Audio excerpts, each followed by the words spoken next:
Hello and welcome to episode 28 of the Teacher's Tea Time podcast. My name is Mark and I hope you're doing well. This podcast is by, for and about anyone who has ever had anything to do with schools and education. That's probably almost everybody. Topics and content in this podcast are listener generated. They come from listeners just like yourself. We are proud to be a member of Adjacent, a design collaborative made up of educators who dream of a better world for our students and their teachers by connecting educators to their legacy. Learn more at adjacent.org. I have a mug of tea ready, so let's sit back, relax, and get on with the show. Now, the last time out, we heard a teacher story of Jaime Kurowski, one of Adjacent's designers. She's all about helping students to appreciate the art of writing, while also an advocate for teacher wellness. Her story is well worth listening to if you have not done so already. Now, Jaime uses writing as a way of understanding, explaining, and coping with the stresses in her life. So in this episode, Jaime will reflect on what has been a challenging year for educators by sharing two of her writings. I'll say no more except to pay attention to all the things that are expected of teachers that are described in these writings. And then I dare you to tell me that teaching as a profession is self-evident and easy.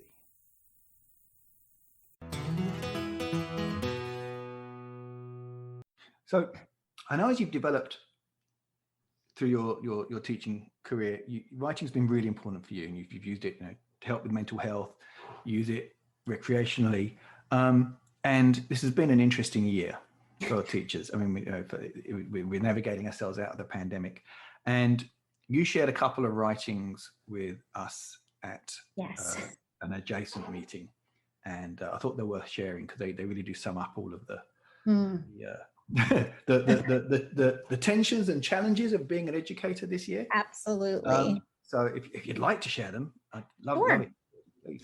Yes, there were two. One was specifically me needing to vent about I think it was like the first couple weeks of virtual learning. And when we left school and never went back. And so I was like, oh, there's a lot. So I'm going to, I have it pulled up here. Yeah. It was, how is virtual teaching going, you ask? In one long breath. Mute, no. Unmute. Zoom, no. Google Meet, but Zoom for parents. No, not that code, this code. ERM, crap, I mean RME. Click here. Oh, that didn't work? Oh, wrong link. Oh, the internet's out. Top right corner. No, that's your left. Is it glitchy? I'm too soft. Now I'm too loud. I can't type. I can't log in. Two screens, split screen, grid view, no grid view, fix. Create an email group, but not in a Chromebook. Also not in Outlook 365, just Outlook. BBC, LOL, I mean BCC. Crap, I forgot to BCC. Add a printer, type this, know this, do it all over again when you change your password. Forgot your password, change your password, but not to the one you previously used that just didn't work. How do you do that again? What slide? What email? What training was that from again? Was it in the shared drive, the shared folder, the course, or the group? Dojo, no Seesaw, but not to message the kids. Schoology. Did you make a copy first? Oh, crap. Undo. Breathe. Shh. Goodness, darling. Just teach them to love the words. Just teach them to love themselves. In this constant state of tug of war between self-care and impossible checklists, rebellion meets inadequacy in the middle, with the illusion that somehow there's a way to balance it all on a broken seesaw. Running back and forth to keep it all off the ground, chasing quality time and productivity until one hits the ground. I pry at the other end, bend at the knees and beg for balance. Please, oh please, lift me up. Because doing it all means something has to give, and most of us give ourselves, our health, our families. I try to picture myself standing in the middle of the seesaw, badass and post-workout, arms at my hips and hair blowing in the breeze like a superhero. A great day at school, sending happy mail, helping a neighbor, creating, sitting in stillness. My kids telling me about their day over a fresh cooked meal. We dance in the kitchen and I get 8 hours of sleep. I teeter and tumble off this dream that is too hard to balance on your tippy toes. But then I stand up, I stand tall, I wipe the grass from my knees, and I try again the next day. So I just, balancing the virtual learning and happiness and quality time was quite a feat when first I love started. the line that rebellion meets inadequacy in the middle. I mean, there's only so much you can do to make everything work. And I taught with the high flex model this year, and that just tore my brain in two, having to focus on two audiences at the same time. I had and that's with grown-ups. I mean, so with young children, I don't know how that worked. And there's no wonder as we finish this school year out, teachers are tired. Yes. And there's a they deserve a few weeks off this summer for sure. And I hoped there would have been more rebellion and change. I was surprised to see how quickly things went back to normal when you quote unquote normal for when the SOLs or your state standardized test happened. It just seemed like same expectation and I don't know. Yeah, I feel disappointed too. I mean, this was a golden opportunity to really change things for the better. And I worry that when we get into the next academic year, we're going to have blown it, and that's a concern.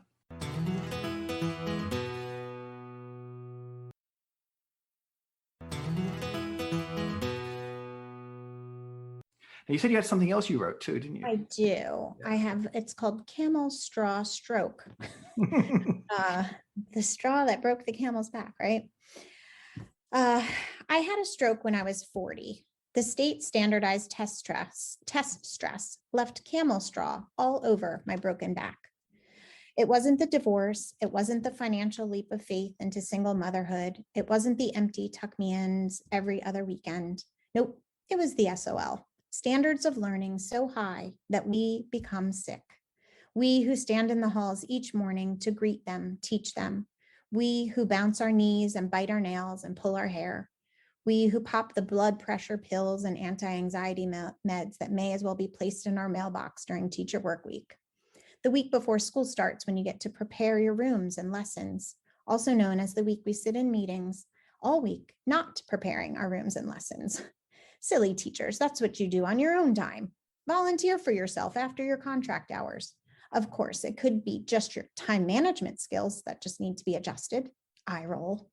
See, the thing is, we teachers navigate each year either trying to conquer all the impossible tasks by making ourselves sick, or we have to conquer the art of living with imperfection.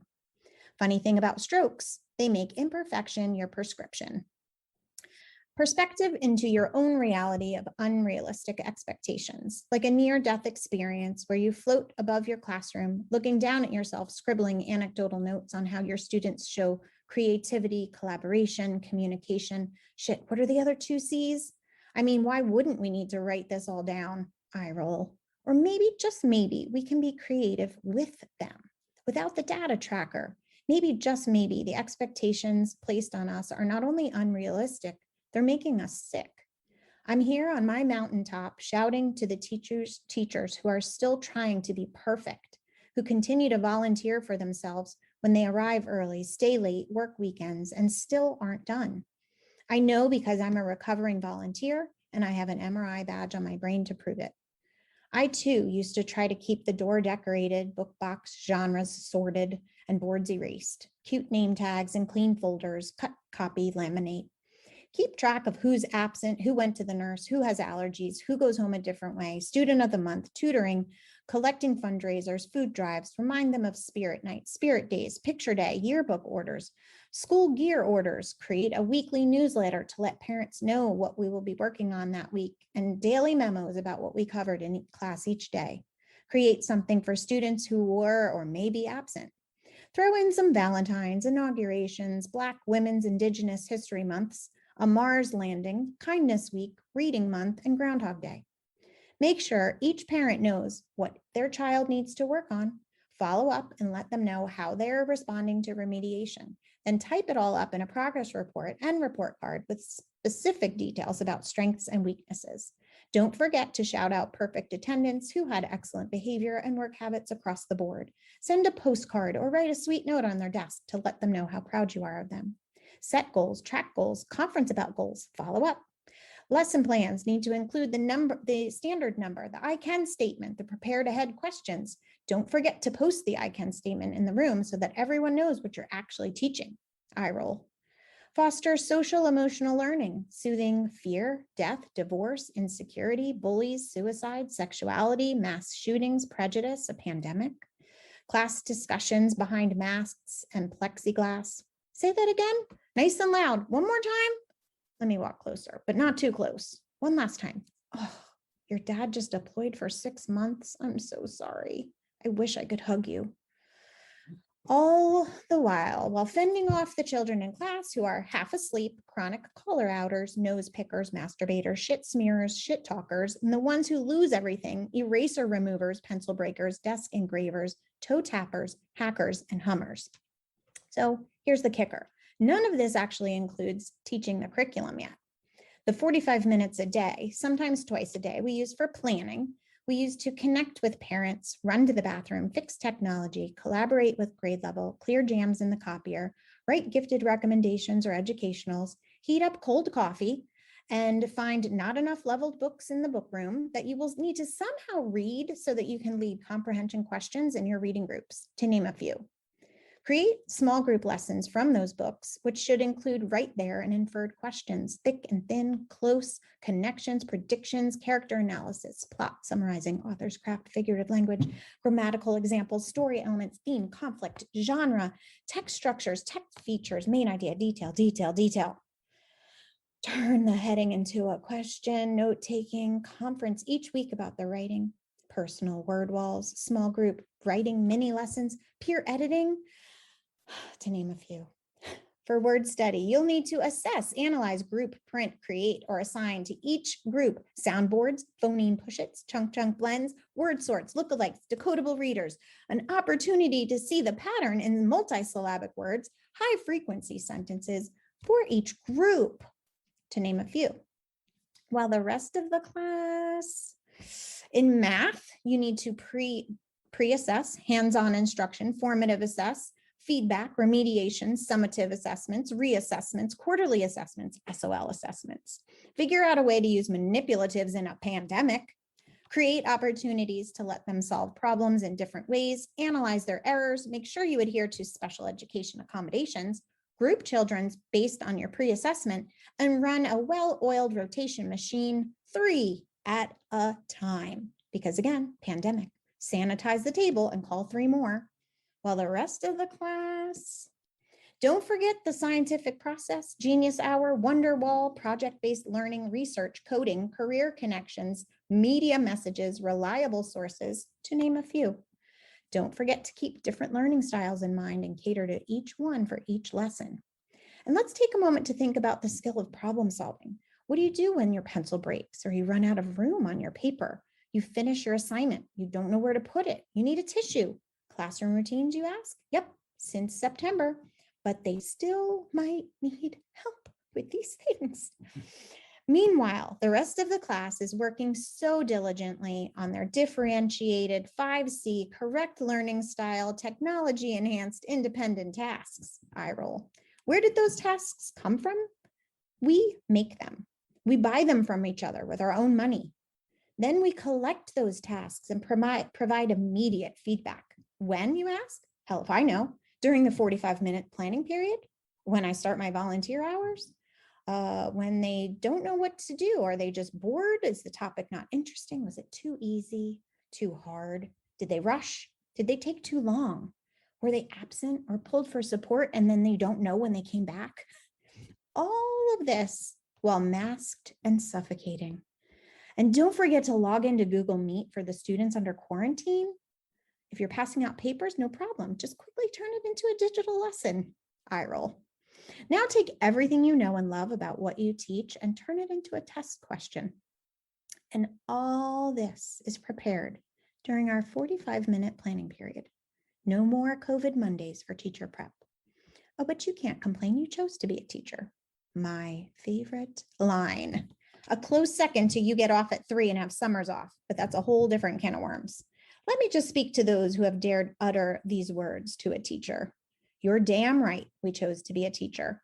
Every damn day we chose to face imperfection.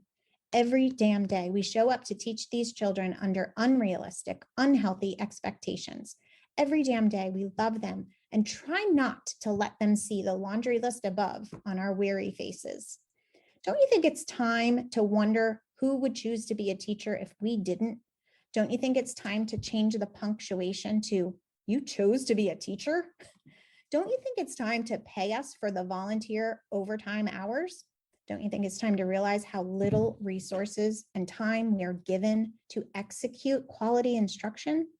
Don't you think it's time we took a look at the social, emotional well-being of teachers who attempt the perfection above and what it's doing to them?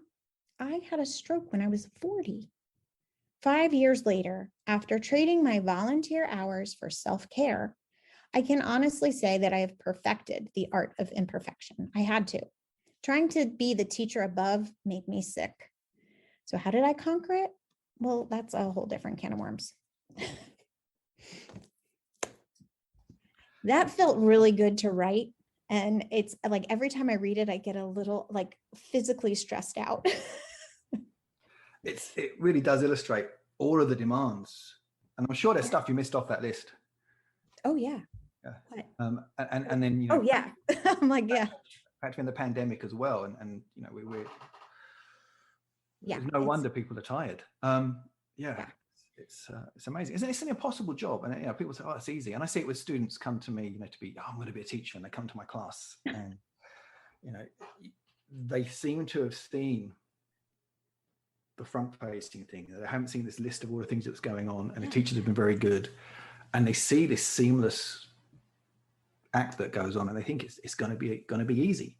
And it really isn't an easy job. And we don't recognize that enough. And we don't pay teachers enough for that either, that's to be honest.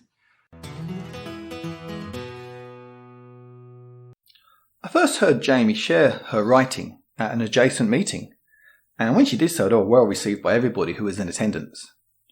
She does a great job of articulating the things that teachers have to consider on a daily and sometimes hourly basis. And I'm sure there's stuff that she didn't mention and that she left off the list that you can think of on top of that all. Add to that also that there are additional demands of teaching in a pandemic. And then it's no surprise that people are leaving the profession right now. There were two expressions that jumped out at me when I heard these for the first time. The idea that educators are perfecting the art of imperfection was a powerful metaphor. And I was also drawn by the idea that rebellion meets inadequacy in the middle. And I wonder what images they conjure up in your minds as you hear them. Get in touch. Let me know your thoughts. I'm pretty sure Jaime would also like to hear what you thought about her work. So if you would like to get in touch with her, you can email her at jaime@adjacent.org. Next time, we're going to talk about what the future holds as we aim to navigate our way out of this pandemic, hopefully. Until then, that was episode 28 of the Teachers Tea Time podcast. This podcast is a proud member of Adjacent, a design collaborative that connects teachers to their legacy. We create, write, talk, teach, and learn about the things that matter most in education. To find out more, point your browser to www.adjacent.org. That's www.edjacent.org. For me, it's stories of teachers, students, and school communities that really matter. And as such, this podcast is only possible with the help and support of its listeners. Please leave positive reviews wherever you are able. If you're an iTunes or Spotify subscriber, leaving a good review can really help our visibility. Also, please don't keep this podcast to yourself. Tell your friends to subscribe and listen too. One thing we all have in common is that we've been to school. So if you'd like to contribute to the pod in any way, you probably do have a story to share. And it could be long, short, tragic, or comic. If you have comments to make about the podcast or just want to say hi, you can send an email to teachersteatimepod@gmail.com. Or alternatively, you can send emails to me directly using mark@adjacent.org. I love to read what you have to say. If social media is your thing, you can follow me on Twitter at Mark Deercop. Or you can find our contact information, copies of show notes, download previous episodes of the podcast at www.teachersteatimepod.com. The podcast artwork was created by Phaedra. Opening and closing music is by Brian Boyko. It's been my pleasure to be your host today. Thank you for listening.